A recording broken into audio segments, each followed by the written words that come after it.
ఇన్స్టాగ్రామ్లో ఉన్న user నేమ్ని change ఎలా చేయాలి అన్నది ఈ వీడియోలో అయితే తెలుసుకుందాం. ఓకే, సో ఇన్స్టాగ్రామ్లో యూజర్ నేమ్ని చేంజ్ చేయాలంటే చాలా ఈజీ ప్రాసెస్ అయితే ఉంది. సో ప్రాసెస్లోకి అయితే వెళ్ళిపోదాం. అంతకంటే ముందు వీడియోని అయితే సేవ్ చేసుకోండి. ఓకే, సేవ్ చేసుకున్న తర్వాత మీ ఇన్స్టాగ్రామ్ ప్రొఫైల్ని అయితే ఓపెన్ చేసుకోండి. ఓపెన్ చేసుకున్న తర్వాత మీకు ఇక్కడ ఎడిట్ ప్రొఫైల్ అని కనిపిస్తుంది కదా, దీని మీదనైతే క్లిక్ చేసుకోండి. క్లిక్ చేసిన తర్వాత మీకు ఇలాంటి ఇంటర్ఫేస్ అయితే కనిపిస్తుంది. ఓకే, ఇక్కడ సెకండ్లో యూజర్ నేమ్ అని ఉంది కదా, దాని మీదనైతే క్లిక్ చేసుకోండి. క్లిక్ చేసిన తర్వాత మళ్ళీ ఇలాంటి ఇంటర్ఫేస్ కనిపిస్తుంది. సో ఇక్కడ మీరు యూజర్ నేమ్ని అయితే చేంజ్ చేయొచ్చు.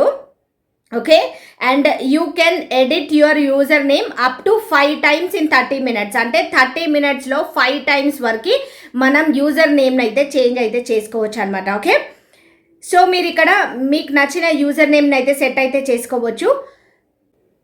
సో ఇలా మనం మన యూజర్ నేమ్ని అయితే ఇన్స్టాగ్రామ్లో చేంజ్ అయితే చేసుకోవచ్చు మనకు నచ్చినట్టు. ఓకే, సో ఇలాంటి మరిన్ని ఇంట్రెస్టింగ్ వీడియోస్ కోసం మీ అకౌంట్ అయితే ఫాలో అవ్వండి.